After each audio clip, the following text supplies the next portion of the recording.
আমার কাছে আজ সকালে তিনটি সুখবরের পাশাপাশি একটি দুঃসংবাদও এসেছে।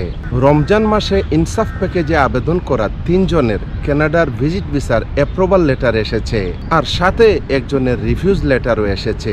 এই 4 জনই ভিসা প্রসেস করিয়েছেন ইউএসসিএ visa park Zindabazar Sylhet office থেকে।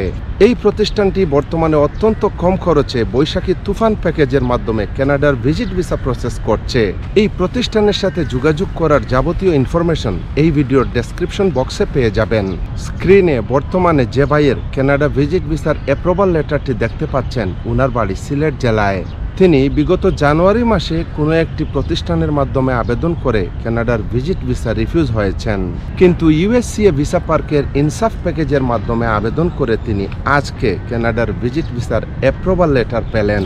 পেশায় ব্যবসায়ী এবং বিবাহিত এই ভাইয়ের আবেদন করা হয়েছিল একটি ইনভাইটেশন লেটার দিয়ে। উনার ব্যাংক ব্যালেন্স ছিল 45 লক্ষ টাকা এবং ফিক্সড অ্যাসেটের পরিমাণ ছিল 3 কোটি টাকা। আর ট্রাভেল হিস্ট্রি বলতে উনার 2টি দেশ ভিজিট করা ছিল।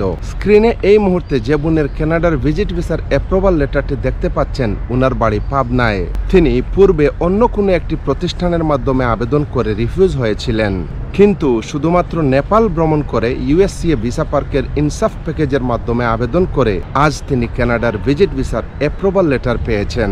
বিবাহিত এই মহিলা একজন ক্ষুদ্র ব্যবসায়ী। উনার ব্যাংক ব্যালেন্স ছিল 45 লক্ষ টাকা এবং ফিক্সড অ্যাসেটের পরিমাণ ছিল 3 কোটি 10 লক্ষ টাকা।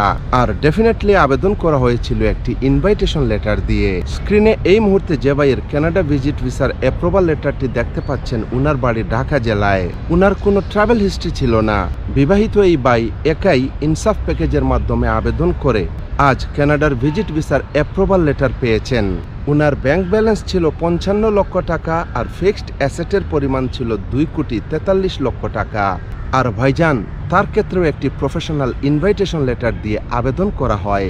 স্ক্রিনে আপনারা বর্তমানে যে রিফিউজ লেটারটি দেখতে পাচ্ছেন, উনার সত্যিকার অর্থে কোনো ফ্যামিলি টাই ছিল না এবং ছিল না সিগনিফিক্যান্ট কোনো ট্রাভেল হিস্ট্রি। আর ভিসা অফিসার এইসব বিষয় আজ করতে পেরে তার ভিসা রিজেক্ট করে দিয়েছেন। আপনার জন্য থাকলো একগুচ্ছ সমবেদনা এবং ভবিষ্যতে আবার ট্রাই করবেন। আজকের মতো বিদায় নিচ্ছি লুম্ফিনী পার্ক থেকে। দেখা হবে অন্য কোনো ভিডিওতে। সে পর্যন্ত ভালো থাকুন, সুস্থ থাকুন আর দেখতে থাকুন আপনাদের সবার প্রিয় চ্যানেল ট্রাভেল ডক্টর।